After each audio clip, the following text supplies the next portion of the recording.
out there. So please, put your hands together for the first comedian of the night, second comedian of the night, Zach Wilks!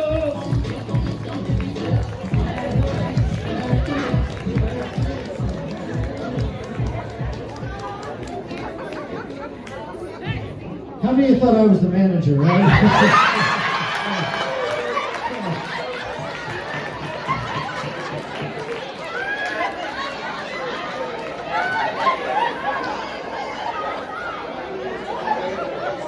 People right now are kind of like are really disappointed because I want to know where the wings are, man. Why are you making me go all the way out there to order the food? Okay, yeah. He's like, this guy doesn't know anything. He's a dumb comedian, yeah.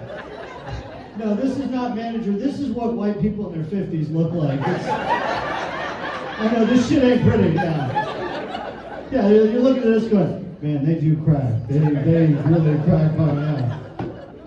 But I like to try and be, when I advise like other white guys, I'm like, hey, don't worry, your 50s are not that bad, because you get a lot of free time when you're in your 50s. One, you stop having to listen to 20-something white women, because I'm not rich, they're not going to fuck me, I don't need to listen to that shit, so. Because the minute it's like, so I was at my spin class, and then I was going to do my crystals, and I'm like, yeah, I'm not listening to that. There's some woman going, yeah, the 80s were really good, and my ex is screwing me on child support. I'm like, hey, how you doing? Yeah. No, and I mean, when you get in your 50s, you still get ass. It's different though. It's called a colonoscopy. So,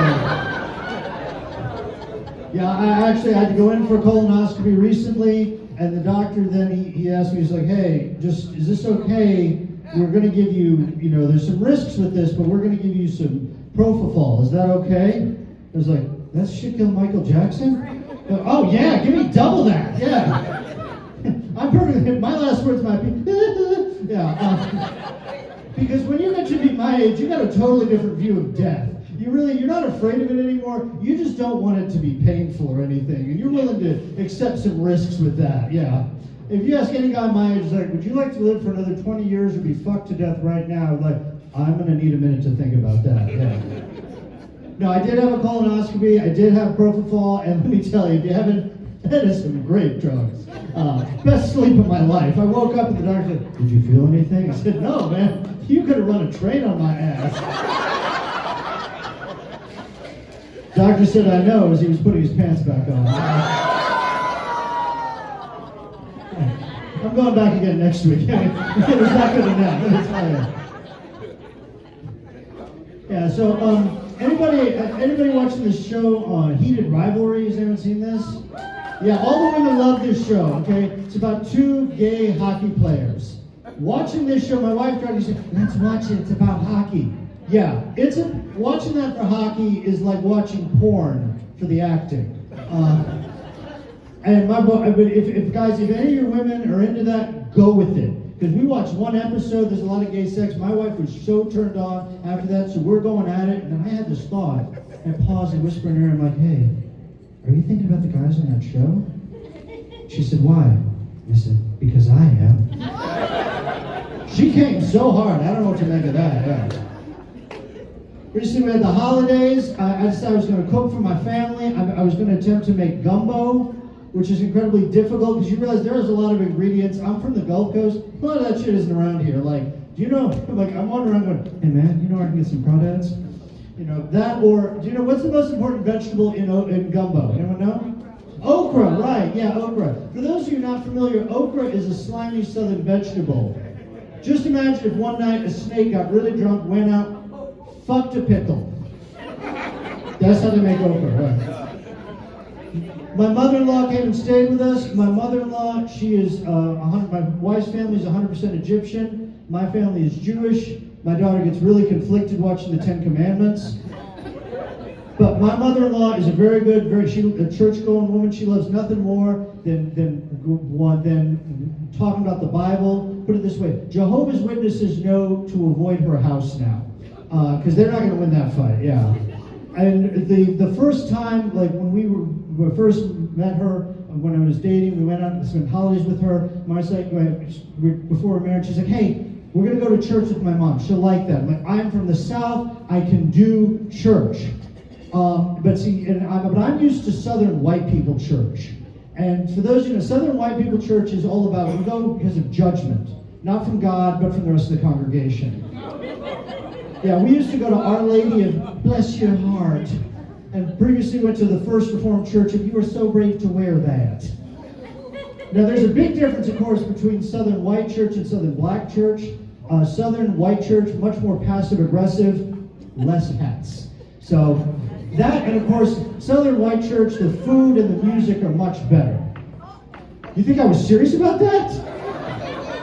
I'm here as a warning, let me tell you. I'm no, trust me. If anybody here does something crazy and not only dates a white chick, but and goes and spends the weekend with her family, even after you saw Get Out,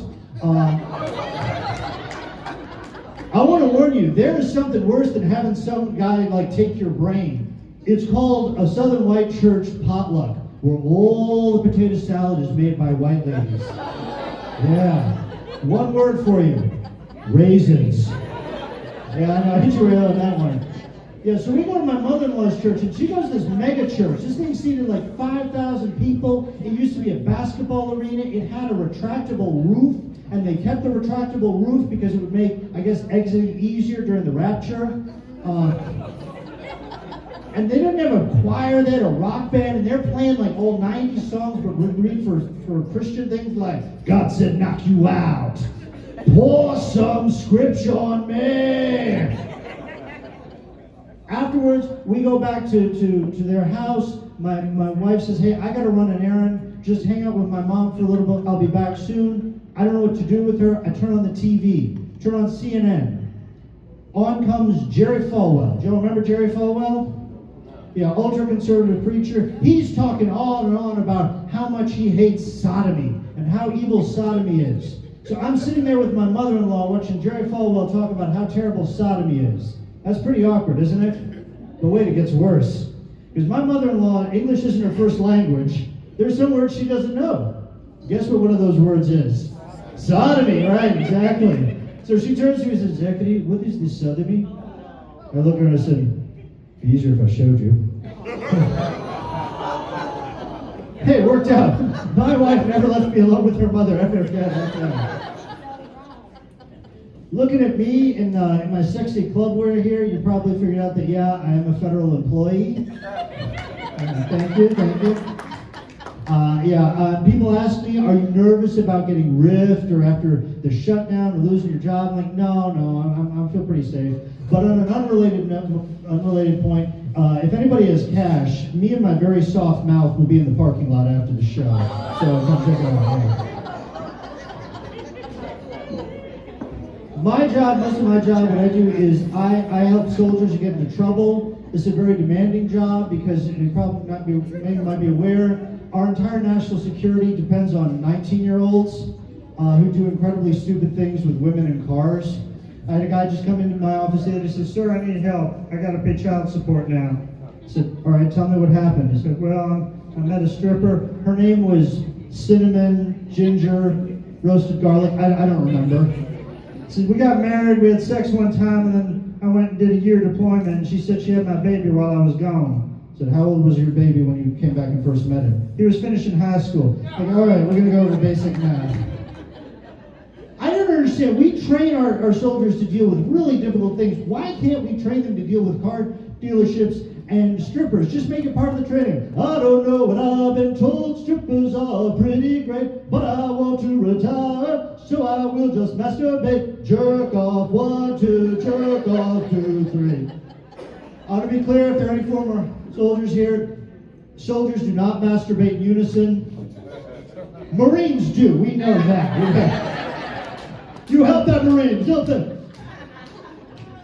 We have such a problem in the military. We have a problem with people not only doing drugs, we have such a problem of people trying to we have to not only drug test them, we have to have people in the bathroom watching them piss to make sure they didn't use a fake penis. This is actually a big problem we have. And I want you to think about that because now you all should feel a lot better about your job.